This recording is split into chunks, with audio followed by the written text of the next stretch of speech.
Hey folks, David Frost, mystrategicforecast.com, and we're here for an update of the stock market, gold, oil, and a couple of trade alerts that I've got for you. So I'm going to put those at the end, so stick around and you'll get a couple of trade setups that look good right now. So here we're looking at an intraday chart of the SPDR, SPY, and you'll see here we had a little gap down at the open today, and then we kind of made sideways consolidation all day long until mid-afternoon, and then we had another sell-off, and it can be attributed to options expiration. It can be attributed to that the market touched 1900 yesterday. It can be attributed to a lot of different things, but what we need to make mention, or we need to notice, is I'm going to go over to a daily chart. There's no volume out there.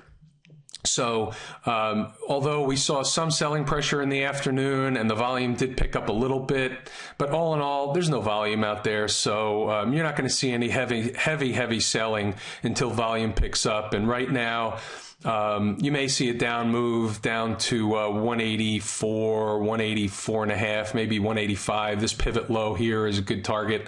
185. And I'm not saying that's going to happen in the next couple of days. I'm just saying that if we continue selling into next week after options expiration, you can certainly look for some selling pressure if we continue another close below this low here today, and I would say that the market definitely made a pivot, but I think you're still going to test up over 1900 again. My upside target until proven otherwise, top end is about 19 and a quarter on the S&P 500. I don't even know if we get up there. 1905 looks like a top out for now.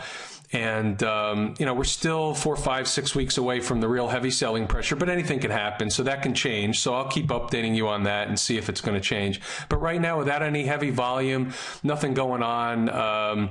There's no real heavy signal. Some folks will call this a topping signal here yesterday. Some will call it a doji. But you know what? Without any volume, I don't see it. I don't see the real heavy selling pressure coming in until we see a real good signal that we see a high volume down day. Then we'll talk about it then.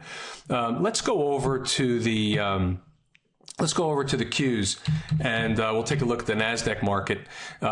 So here again, we're still in the same camp. Lower highs, nowhere near up as high as we were over here, like we are in the S&P and the Dow. But so this is still a weak market. This is sideways. Until we can close above 89 and a half, let's say, then we're looking at some more downward move, and we're going to take a run at this 200 period moving average and breach it this time around. I think at least that's my story right now. We're sticking to it.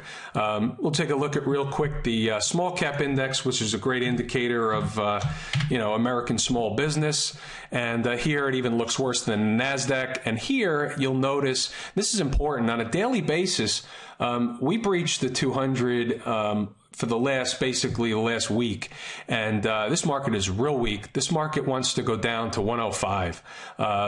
That's my target. Let's take a look at a weekly chart and we'll see what we come up with there.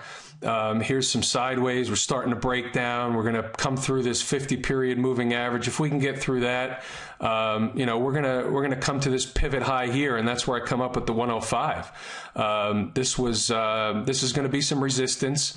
So this pivot high here at 105, this was back from last summer of 2013, August 2nd, 2013. So here we are, traced back almost a year, and we're close. A couple bad days, bad week, and we're going to be 105 in a jiffy. So what's next here? Let's take a look at the gold market. We'll move over to the precious metals. We'll stick with gold.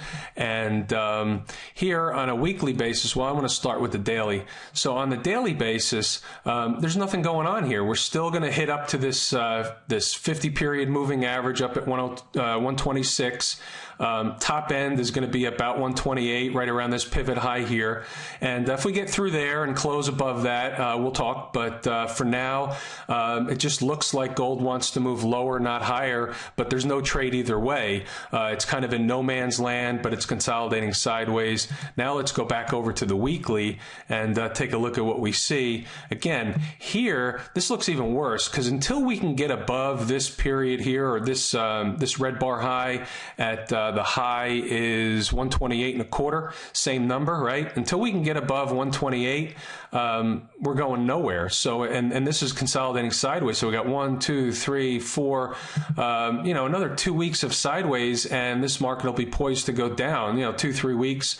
And, we like to see those 5 to 7 day or week or month sideways consolidation patterns. That's usually bearish. Here we have one here, 1, 2, 3, 4, 5, 6, 7, right? After 7 sideways weeks of consolidation, we broke down. Okay, so it doesn't play out every time, but a lot of times it does. So we pay attention to it and we are aware. And if we get the setup with time and price, then it's worth taking a trade. So we'll see what happens with gold in the coming week. Let's move over to the oil market. We're going to look at the USO. Oh, wrong symbol. So what we see, again, we start with the weekly. I want to start with the daily. Again, with the USO, we see made this low here at about 36, right in this area, and we're moving up. Now, I thought that we would consolidate for a while and then go back down and test this low here at about 35, but we're moving up. So I think we're going to take a run at this high here. And with oil, you have to keep in mind, and even the same holds true with gold, it's all perception. It's all what other people think.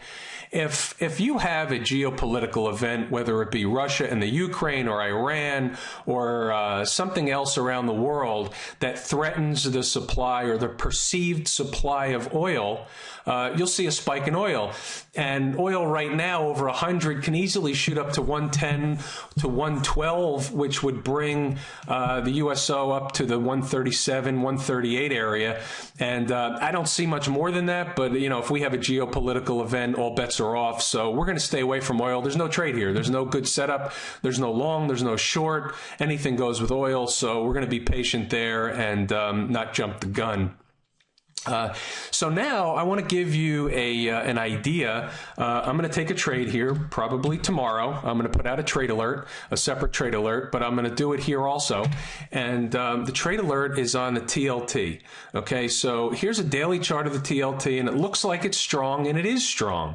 Above all the moving averages, we made a new high today, but I'm looking at where interest rates are, and the TLT is directly inverse to interest rates. The TLT represents 20-year and beyond, 20 to 30-year bonds, T-bonds, okay? So rates have moved down considerably, and if the market moves down considerably, you'll see a lot of money flow into bonds, and they can spike up a little bit higher, and rates can go down a little bit lower, but I don't think that heavy selling pressure is going to come, and that relationship, I don't think that's going to play out to the downside for rates to the magnitude that would send the TLT up a lot until later on in the summertime. So right now, I think that we're going to see a pullback. This was a sharp move, couple day move. I think we're going to see a pullback here. Maybe there's another 50 cents to $1 on the upside, but I'm looking at taking a trade, shorting the TLT, which would be long something like the TBT, which is 2 times. So it's the opposite. So let's take a look at the TBT, okay? And here you have, you made a low here, you came up, and I thought, it looked like we were going to shoot up here and take out some of these highs, but we came back down and we made a new low. Sometimes that's an indication of getting the weak hands out of the market. The smart money will take the trade from the so-called retail investor, if you will. So I'm thinking that, the line is setting up for this to move back a little bit higher. So I think it's a good risk reward. I think the risk is low that we move a lot farther down in TBT or a lot farther up in TLT for the time being. So therefore, on a low risk reward trade, we look at taking it, and I think that's what I'm going to do. So that's an idea for you. I'm going to give you one more idea and see what we can do. This one's a little far out in the future, but let me show you IBB. This is the ETF that tracks the biotech index, and they've been hot, and then they collapsed, and now they're moving back up, but they're not moving back up. This is just consolidating through an oversold condition. This was a big reversal day right here. So, you know, you have a period of time here. This is daily chart, a period of time where you're moving up, but you're not really moving up into a new bull market. You're just getting ready to take another leg down is what's happening here. You have high, lower high, lower high, lower high, and you're just consolidating sideways. So I would say we're going to move back down, and I think we're going to move that back down considerably.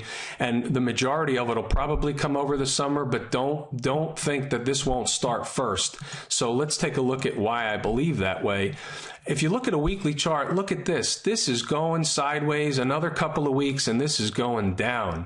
I think this is going to go test this area here at 185, this pivot high. And that's a good target. You know, something in this area is something, you'll have a lot of support in the 200 area, right? 200 is a psychological level, and you might consolidate again just like this and go down farther. So if you take a trade over here, well, I don't recommend taking the trade yet, but if you take the trade shortly, you probably want to take some off at about 200 down in this area here, and then let the rest ride, and, you know, put a stop above it, and this way you lock in some profit and you can't lose on the trade. But let me show you why I think I think it was on the monthly chart that I want to show you. Just give me a second here to gather my thoughts. No, it was on the weekly chart. Okay, so the weekly chart, yeah, here's what I want to show you. If you take a Fibonacci retracement, okay, from the high to the low we made last month, okay, we're into a 38.2% retracement, or 0.382, which is the first real heavy fib level we come to. And that's why I say that it's getting ripe. It's not ripe yet, because I think we need some more time. I think we need another week or two of some sideways or even up. So I would say if we moved into this 50% retracement is 241 and change. So say between 240 and 245 in this area here in the next couple of weeks. That's a lock, stock, and barrel short, folks. So give you that one in advance. Put it on your chart or put it on your calendar. Just keep an eye on this pattern here. If we come and break above 247, above this this big down move here, 247.75, then that trade would be off. I'd have to reevaluate it. But if we stay below that and another couple of weeks go by, then this thing's going down, and we'll take out this low here, and we'll start to move into this pivot high at 185. 185 from about 240 is a nice big trade, so keep your eye on that one, folks. Anyway, that's it for today, and I hope you enjoyed it. We'll see you on the screen tomorrow.